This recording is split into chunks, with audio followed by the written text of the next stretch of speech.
এই যে corporation tax প্রায় 80% ক্ষুদ্র এবং মাঝারি প্রতিষ্ঠান রয়েছে।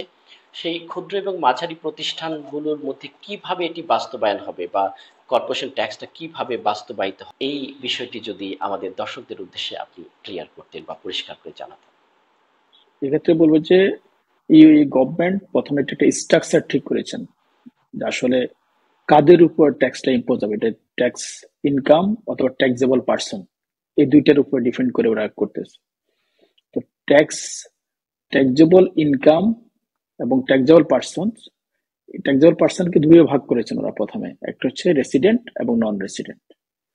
এটা আমরা ডেফিনেশনটা ওদের ফেডারেল ডিগ্রি 47 2022 যেটা বলা আছে, ওইখানে ডেফিনেশনটা খুব সুন্দরভাবে দেওয়া আছে যে আপনার কারা রেসিডেন্ট হবে, কারা নন রেসিডেন্ট হবে। এবং ন্যাশনাল পার্সন আছে দুইটা। ন্যাশনাল পার্সন হচ্ছে ব্যক্তি যারা রেসিডেন্ট এবং নন রেসিডেন্টের ভিতরে আছে, বাট সে বিজনেস অ্যাক্টিভিটি নাই। অ্যাজ ফর এক্সাম্পল, সে ধরেন আমি একটা কোম্পানি, এবিসি একটা কোম্পানি, এলএলসি সেটা হচ্ছে কোম্পানি, এটা ইউএতে রেজিস্টার্ড, সুতরাং এটা অটোমেটিক্যালি বা রেসিডেন্ট পার্সন হিসেবে সে কাউন্ট হবে। এখন আর নন রেসিডেন্ট, সে অর্থাৎ তার অ্যাক্টিভিটিস বিজনেস অ্যাক্টিভিটিস দিয়ে সে কাউন্ট হবে। সেটা ইউতে রেজিস্টার্ড হতে পারে অথবা আউটসাইড ইউএ হতে পারে।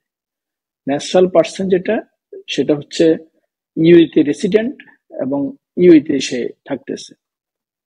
সুতরাং ট্যাক্সেবল পার্সন তিন ভাগে ভাগ করা হয়েছে: resident, non resident, national person.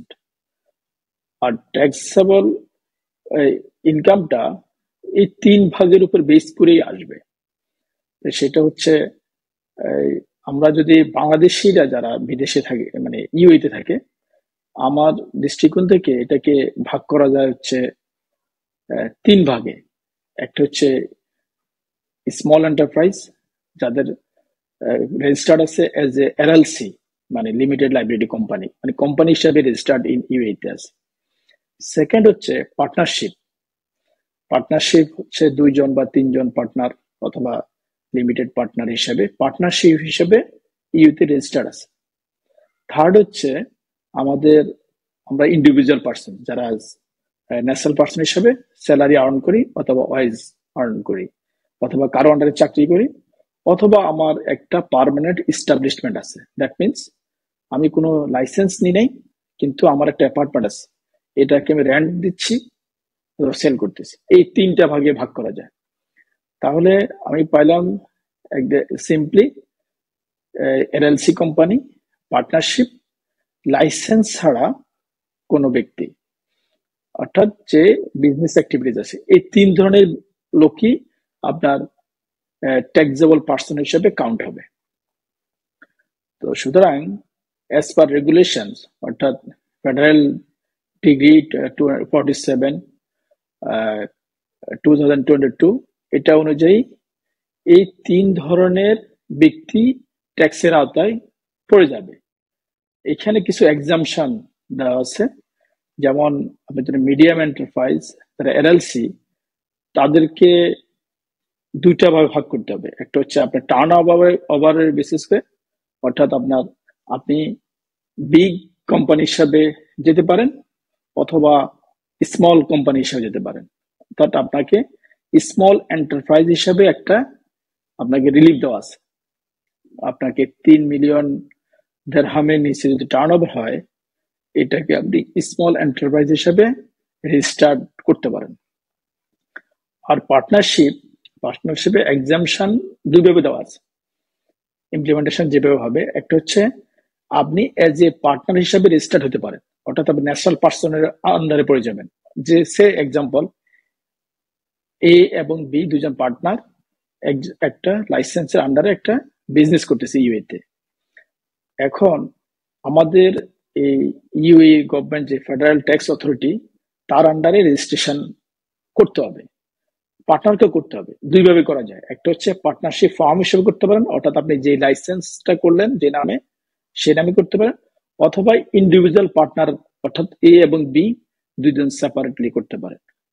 Third হচ্ছে আপনার আমাদের যে ওয়াইজ আর্নার এবং আমরা এমপ্লয়ি, এবং আমরা পার্মানেন্ট ইস্টাবলিশমেন্ট আছে, এই থার্ড ক্যাটাগরি।